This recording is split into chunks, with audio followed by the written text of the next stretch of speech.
The truth about Yeat. It's just like I enjoy making music, so it's like more fun. It's just a fun thing to do.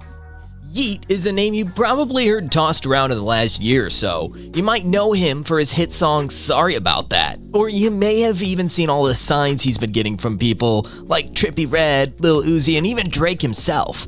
Now he's quickly riding the wave from underground artist to a mainstream trendsetter. Unless you've been following him since he started making music in 2016. It might seem like he came out of nowhere, but I can assure you that's definitely not the case. On February 26th, Noah Oliver Smith was born in Irvine, California to his Romanian mother and Hispanic father. Although not a lot is known about Noah's childhood, there are a few things he's spoken about. His father was a member of a band, so music has essentially been a part of his life, and this would over time inspire him. Growing up in the early 2000s, he fell in love with listening to artists like T-Pain, Jay-Z, and Kanye. But at age 13, he and his family moved from California to Oregon.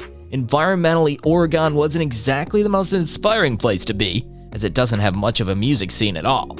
But at the time, he was just going to high school and trying to find a direction in life. Attending Lakeridge High in Oswego golf course made a few friends. One of these friends would invite Noah over after school one day. They happened to have a home studio and a microphone in his closet, considered music, but he admits at the same time that he had been taking acid pretty often. After experiencing the effects, he said it made him feel like he could accomplish anything he put his mind to. With that being said, he hopped in the booth for the first time around 2016 and started recording songs. Throughout 2016 and 2017, he released a few songs on SoundCloud and YouTube. But he was still struggling to find his sound.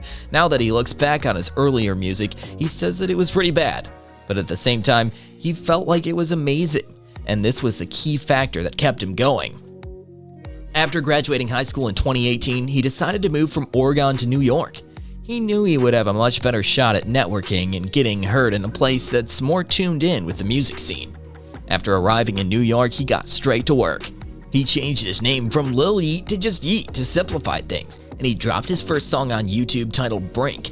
The song was featured on the popular channel Elevator, which was a smart move, seeing that he pretty much had 0 followers at this point. The song got over 30,000 views, which may seem like a small amount, but it was a lot more than he would have gotten if he dropped the song on a fresh channel.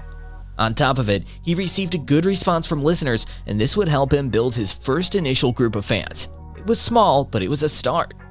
His move across the country started to pay off almost immediately. He started collabing and meeting other underground artists and producers. 2 of these would be his longtime collaborator Cam Cam and also popular producer Danny Wolf.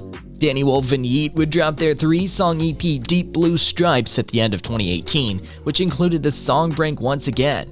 Although it was a re-release, this song would get over 70,000 plays on SoundCloud this time. In an interview recently, he went public, stating that he doesn't write any of his music, he mostly just freestyles, however he's feeling in the moment. Although this strategy doesn't work for a lot of artists, it gives him the ability to make up to 15 songs in a day. He realized quickly that he had way more music than he was releasing, and he just felt like it was dumb to hold on to it all. This gave him the idea to just start flooding his songs online, even creating a second SoundCloud channel for what he calls his throwaway music. Unfortunately, he did run into a few issues in his creative process. He says that he didn't like to record in a studio or with an engineer. He'd rather just do everything himself at his own pace. But he didn't like how his music was coming out and felt like the mix was off. Unfortunately, he had joined a Twitter group chat for upcoming artists, and through this, he was meeting a lot of new people.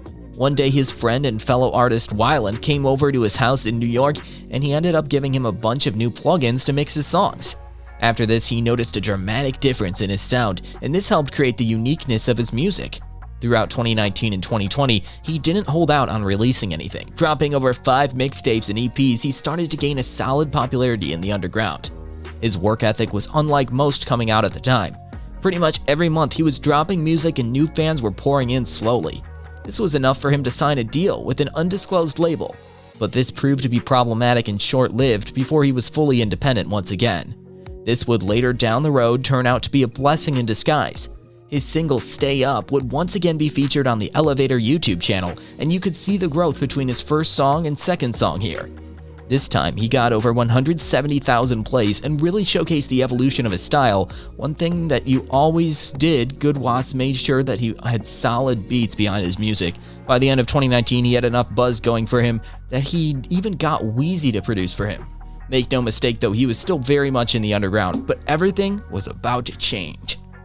Going into 2021, music all around was changing, and if anything, it became increasingly harder to stand out. A lot of new artists were trying to recreate others' viral successes, and because of this, a lot of music was sounding the same. But because I had already been grinding for years and established his own unique blend of sounds, his music did stand out.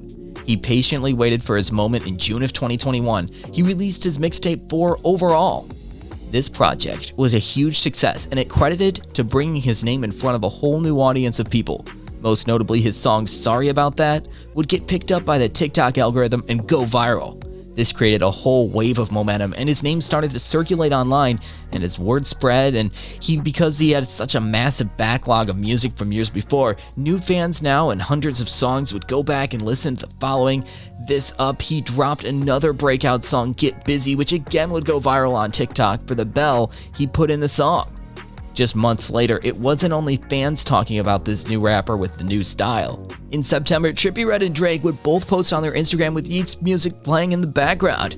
Drake took it a step further and even tagged him on a story and later invited him out to a party with him. Of course, anytime artists this big stamp an upcoming rapper, it's a sure sign you should probably check them out as well. Just 1 month later, Yeat was inking a $1 million record deal with none other than Interscope. In just a few months, he took himself from up-and-coming artists to having his name all over the internet and hanging out with some of the biggest in the game. Of course, this also sparked industry plant rumors because it was hard for people to believe he organically gained such a large buzz as fast.